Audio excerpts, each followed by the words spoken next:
Hai semuanya, selamat datang kembali di channel saya Pedro Marhendra dengan saya Pedro.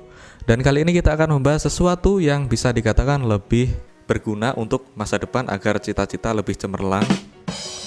Karena kita masih kuliah, kita harus mengejar cita-cita yang sudah diberikan oleh dosen, tugas yang sudah diberikan oleh dosen yaitu tentang pneumatik dan untuk mensimulasikannya.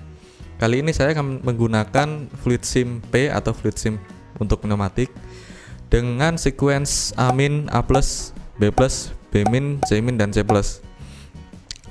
Jadi untuk kalian yang jurusan elektro atau jurusan otomasi, ini sangat umum sekali, sangat common di dunia industri, apalagi di zaman sekarang industri 4.0 dengan semuanya serba digital.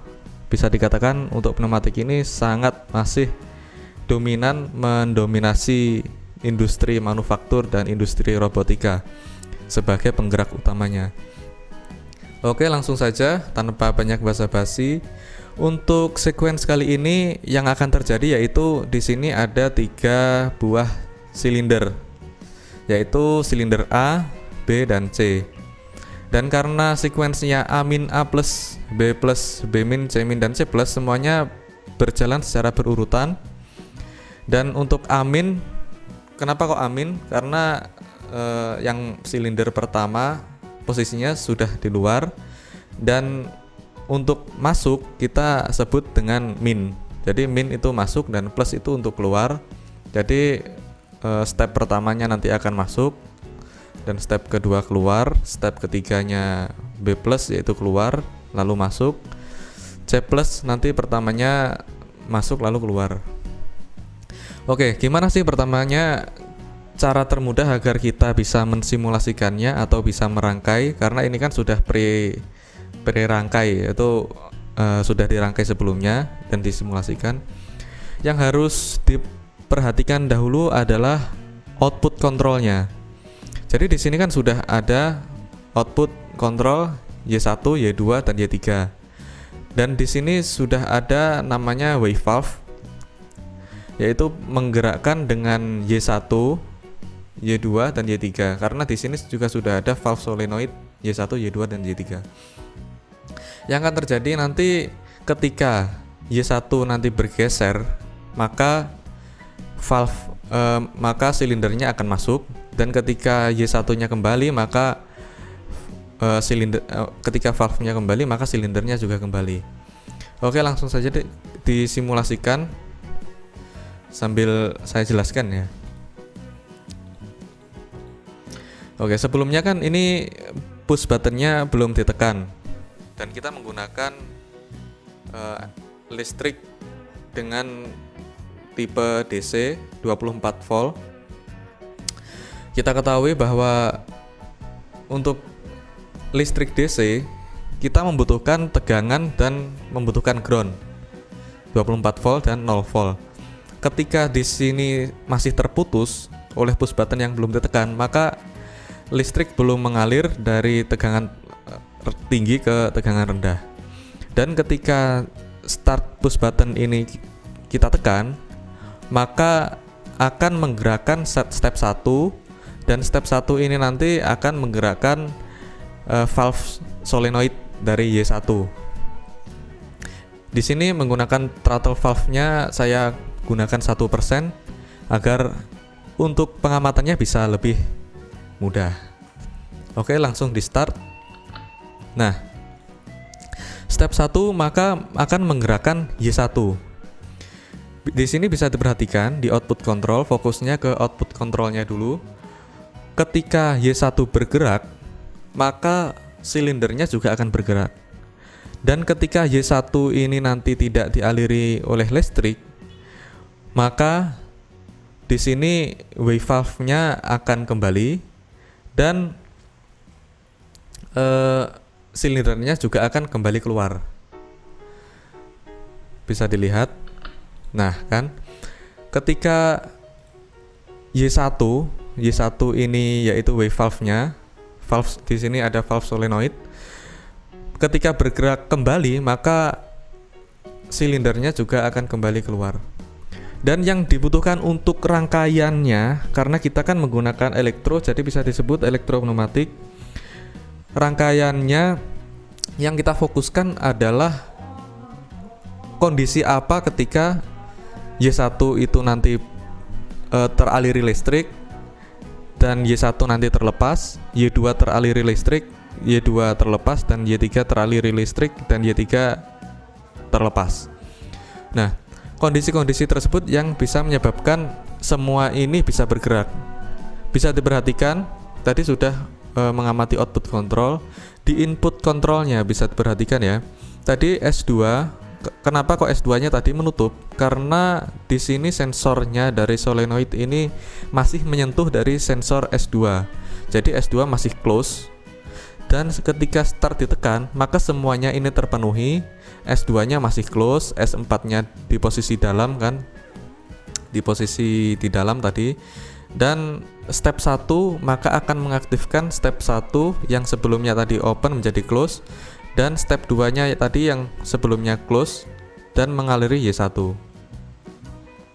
Begitu juga selanjutnya, yang step 2 kan silindernya setelah masuk lalu kembali keluar. Nah, kapan step 2 ini bisa terjadi? Ketika S1 menyentuh di ketika silinder 1 menyentuh di sensor S1, maka ini akan menutup.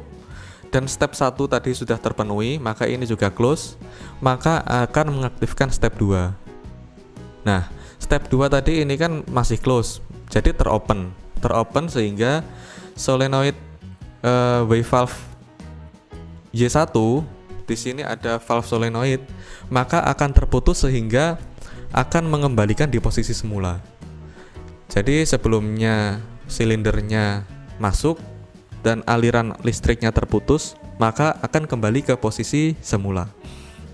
Nah, lalu bisa dilanjutkan ke step 3. Step 3 tadi kan di sini ada B+.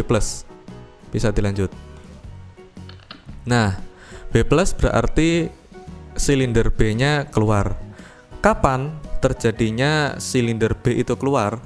Ketika step 2 sudah terjadi. Step 2 tadi silinder A keluar dan silinder pertama keluar dan juga menyentuh S2. Bisa dilihat di sini step 3. Step 3 itu terjadi ketika S2 tersentuh oleh silinder dan step 2 sudah terjadi sehingga mengaktifkan step 3.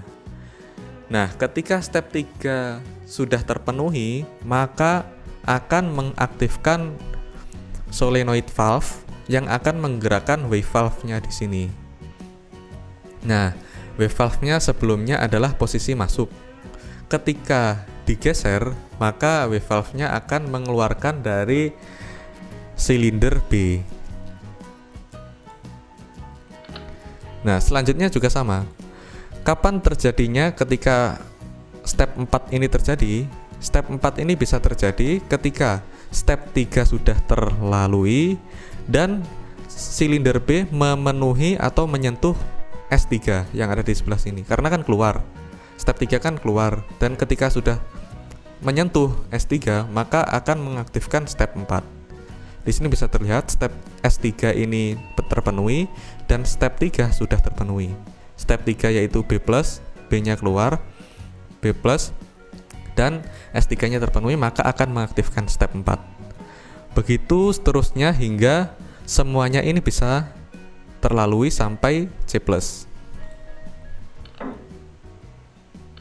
Nah, ketika C+, akan memutuskan semua sistem yang terjadi, semua rangkaian di sini menjadi kembali ke posisi semula. Bagaimana bisa seperti itu? Karena di sini sudah ada step 6. Di sini sudah ada relay step 6. Dan di sini diberi normally close dengan alamat step 6. Sehingga ketika step 6 sudah terjadi, sudah berjalan, maka di sini akan terputus dan otomatis akan memutus semua langkah-langkah yang sebelumnya pernah terjadi, sehingga listrik kembali menjadi netral. Dan ketika diklik start lagi, maka semua proses bisa terjadi kembali.